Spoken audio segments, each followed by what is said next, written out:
আমি তো বলছি আমি তো এটাকে সাপোর্ট করছি না, কিন্তু মবের মধ্যে ঢুকতে বারণ করো, কারণ তুমি তো জানো এটা আমারও হাতে নেই, আমি তো করাইনি ঘটনাটা।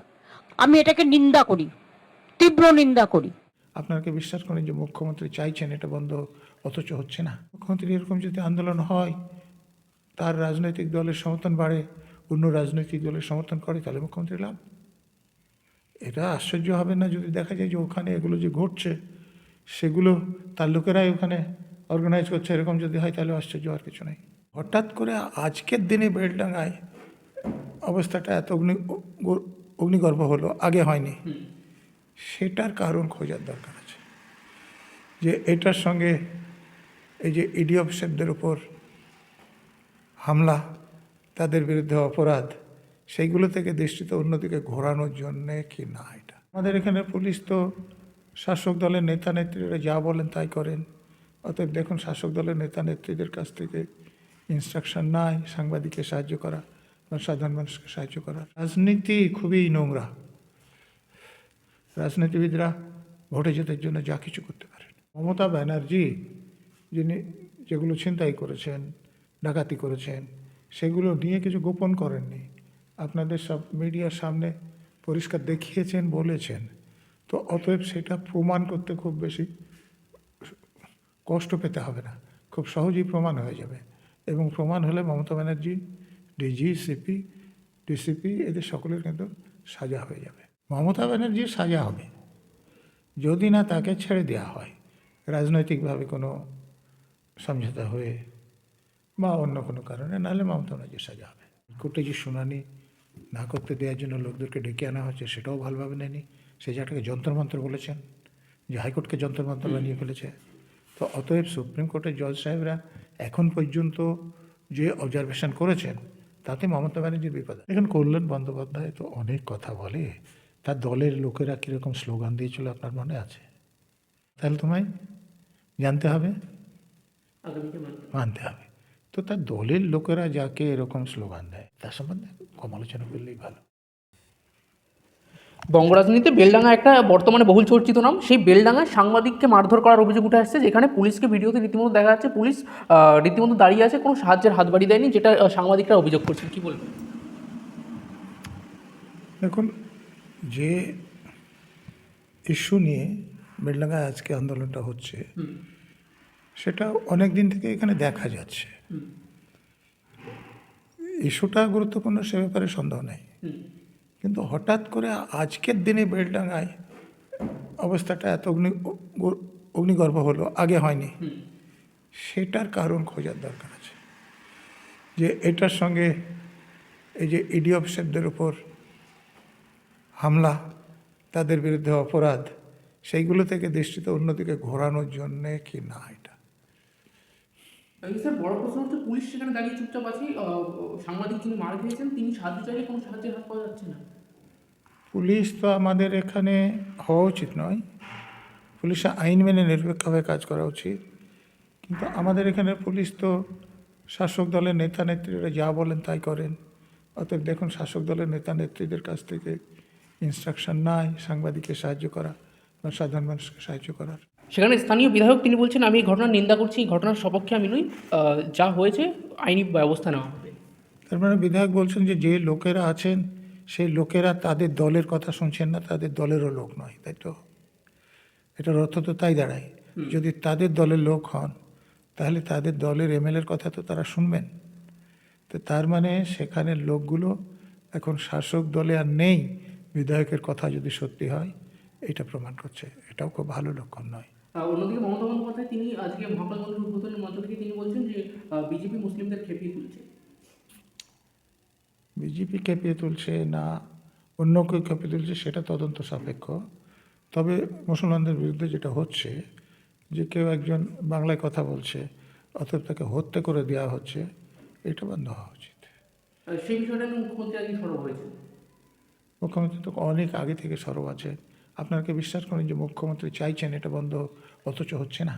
মুখ্যমন্ত্রী চাইছেন এটা হোক না, মুখ্যমন্ত্রী তো প্রধানমন্ত্রীর সঙ্গে কথা বলতে পারেন, মুখ্যমন্ত্রী সেই সব প্রদেশের মুখ্যমন্ত্রীদের সঙ্গে কথা বলতে পারেন।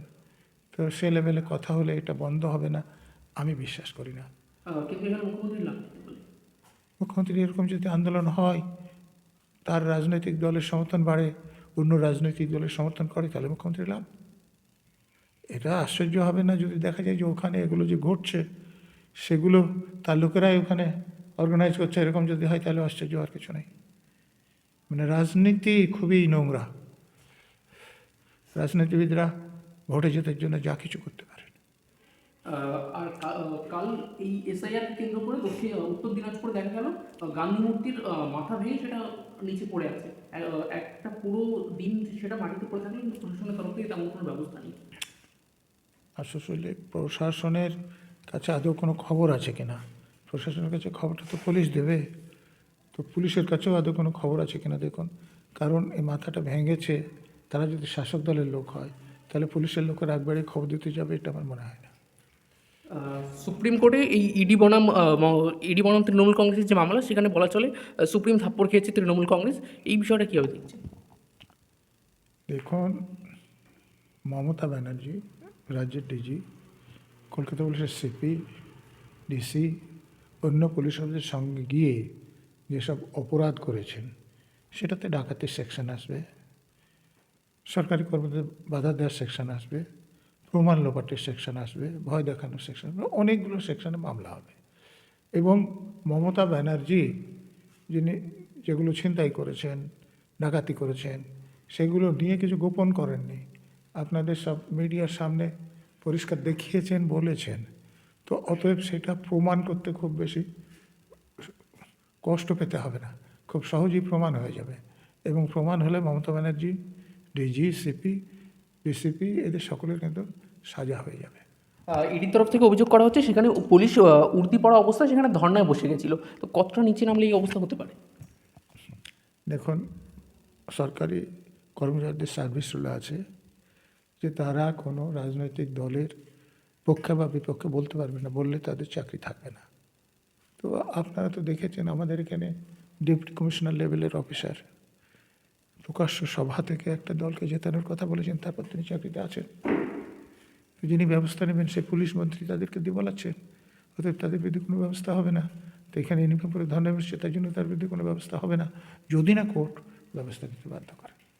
আবার অন্যদিকে এই সমস্ত ঘটনার সমস্ত সিসিটিভি সংরক্ষণের কথা সুপ্রিম কোর্ট জানিয়েছে, কিন্তু আদৌ কি এখনো পর্যন্ত সেই সিসিটিভি ফুটেজ আছে বলে মনে করছেন? দেখুন, সুপ্রিম কোর্ট যখন বলেছে, যা ইতিমধ্যে যদি ধ্বংস হয়ে থাকে তাহলে আলাদা, কিন্তু পরে কিছু করতে গেলে পুলিশের লোকেরা ভাব বের করে। কারণ সুপ্রিম কোর্ট যদি অন্য কিছু দেখে তাহলে তাদের উপর সাজা নেমে আসতে পারে। অনেকে মনে করছেন মমতা বন্দ্যোপাধ্যায় যে ধুরন্ধর রাজনীতিবিদ, তিনি এই পরিস্থিতিতে দাঁড়িয়ে পুলিশের উচ্চপদস্থ যে কর্মচারী আছেন তাদের ওপর ভর করে বেরিয়ে যেতে পারেন এবং ফাঁসবেন এই পুলিশের উচ্চপদস্থ কর্মচারীরা। একদমই না। একদমই না। মেন হচ্ছে মমতা ব্যানার্জি, এরা তাকে সাহায্য করেছেন। হয়তো মমতা ব্যানার্জি বেরিয়ে যাবে, এরা ফাঁসবে, এরকম অবস্থার কোনো রকম সম্ভাবনা নেই। মমতা ব্যানার্জির সাজা হবে যদি না তাকে ছেড়ে দেওয়া হয় রাজনৈতিকভাবে কোনো সমঝোতা হয়ে বা অন্য কোনো কারণে, নাহলে মমতা ব্যানার্জির সাজা হবে। সুপ্রিম কোর্টের যে শেষ রায় বেরোবে সেখানে কি মমতা ব্যানার্জি আদৌ কোনো বিপদ আছে বলে মনে করছেন? অবশ্যই বিপদ আছে, কারণ সুপ্রিম কোর্ট ব্যাপারটাকে খুব সিরিয়াসলি নিয়েছে এবং হাইকোর্টে যে শুনানি না করতে দেওয়ার জন্য লোকদেরকে ডেকে আনা হয়েছে সেটাও ভালোভাবে নেয়নি। সেই জায়গাটাকে যন্ত্রমন্ত্র বলেছেন, যে হাইকোর্টকে যন্ত্রমন্ত্র বানিয়ে ফেলেছে। তো অতএব সুপ্রিম কোর্টের জজ সাহেবরা এখন পর্যন্ত যে অবজারভেশন করেছেন তাতে মমতা ব্যানার্জির বিপদ আছে। অনেকে প্রশ্ন তুলছেন এই মামলাটি এত পরে পরবর্তীতে এত পিছনে কেন ফেলা হলো শুনানি? সুপ্রিম কোর্ট একদিক দিয়ে ভালো করেছে।